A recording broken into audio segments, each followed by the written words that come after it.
તો નમસ્કાર મિત્રો ડેડિયાપાડાની અંદર લોકો હવે ભેગા થવાની શરૂઆત થઈ ગઈ છે. એટલે કે આદિવાસી ભાઈઓ બહુ મોટી સંખ્યામાં હવે ભેગા થવાની શરૂઆત થઈ ગઈ છે. કેમ કે ચૈત્રભાઈ વસાવાને સપોર્ટ કરવા માટે અને ચૈત્રભાઈ વસાવાના સમર્થન માટે લોકો હવે આજુબાજુના વિસ્તારોમાંથી આવી રહ્યા છે. અને આગળના સમયમાં પણ ચૈત્રભાઈ વસાવાએ એવું કહ્યું હતું કે મને ખબર છે કે મને આગળના સમયમાં જેલ પણ થશે, આ લોકો મને જેલમાં પૂરી નાખશે, પણ આપણે 2 વર્ષ પણ જેલમાં રહેવા માટે તૈયાર છીએ. આપણે કોઈના બાપનો ડર નથી અને થોડોક હું ભૂખે મરી જવાનો છું જેલમાં જઉં તો, અને હું મારા લોકો માટે લડીશ. આ લોકો મારો અવાજ બંધ કરવા માટે ગમે તે કરશે, પણ હું મારા લોકો માટે લડવા માટે તૈયાર છું. અત્યારથી આપણે ગણી લઈએ કે અત્યારથી શરૂઆત થઈ જ ગઈ છે આ જેલમાં જવાની અને વિરોધ થવાની. મારા લોકો માટે હું ગમે તેટલા વર્ષ માટે જેલમાં જવા માટે પણ તૈયાર છું, પણ મારા લોકોને તકલીફ ના થવી જોઈએ અને હું મારા લોકોનો વિશ્વાસ કોઈ દિવસ તોડીશ નહીં. એવો ચૈત્રભાઈ વસાવાનો એક આગળનો વિડીયો વાયરલ થઈ રહ્યો છે. એ વિડીયો મેં જોયો ત્યારે મને માહિતી મળી કે ચૈત્રભાઈ વસાવાએ આગળ શું કરેલું છે. અને આપણા બધા આદિવાસી ભાઈઓને તો ખબર જ હશે કે ચૈત્રભાઈ વસાવા આપણા માટે ગમે ત્યારે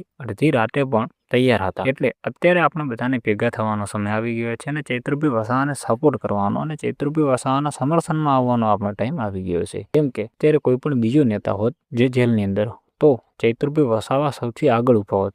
નેતા હોત કે ભલે કોઈ ગમે તે આપણો આદિવાસી ભાઈ હોત કે ખેડૂત હોત, ગમે તે, તો ચૈત્રભાઈ વસાવા એને સપોર્ટ કરવા માટે, એને જેલમાંથી બહાર કાઢવા માટે અત્યારે ભાગાદોડી કરી રહ્યા હોત ઘણા સમયથી. અને ચૈત્રભાઈ વસાવાને જ્યાં 7 વર્ષની સજા થઈ છે, એ તો તમને બધાને ખબર જ હશે કે જે વન વિભાગનો અધિકારી હતો તેના ઉપર ચૈત્રભાઈ વસાવાને એને કંઈક હાથાપાઈ થઈ છે અને વધારે ચૈત્રભાઈ વસાવાને ગુસ્સો આવ્યો, એટલા માટે હવામાં ફાયરિંગ કર્યું. એના કારણસર ચૈત્રભાઈ વસાવાને 7 વર્ષની સજા કરવામાં આવી. આ કેટલું વ્યાજબી ગણાય? કેમ કે કોઈ બી વ્યક્તિનું મર્ડર કરી નાખ્યા, જે બીજેપી વાળા અમુક નેતાઓ છે, મર્ડર કર્યા છે, રેપ કર્યા છે, તો એ લોકોને કશું થતું નથી. એ લોકો મોટા પદ ઉપર હોય છે અને આ વ્યક્તિ જે ગરીબોની મદદ કરે છે, જે આદિવાસી ભાઈઓ અને બીજા બધા સમાજના ભાઈઓને ભેગો રહીને જ્યાં અન્યાય થતો હોય કે ન્યાય અપાવવા જાય છે આ વ્યક્તિ, તો એવા સારા વ્યક્તિને આ લોકો રસ્તામાંથી હટાવવાનો પ્રયાસ કરે છે. કેમ કે આપણે જો 7-8 વર્ષ એમને જેલમાં મોકલી દઈશું, તો રાજુ કરપડાની જેમ આ વ્યક્તિ પણ એવું કહે છે કે તમે મને છોડી દો અને હું બીજેપીમાં આવવા માટે તૈયાર છું. પણ આ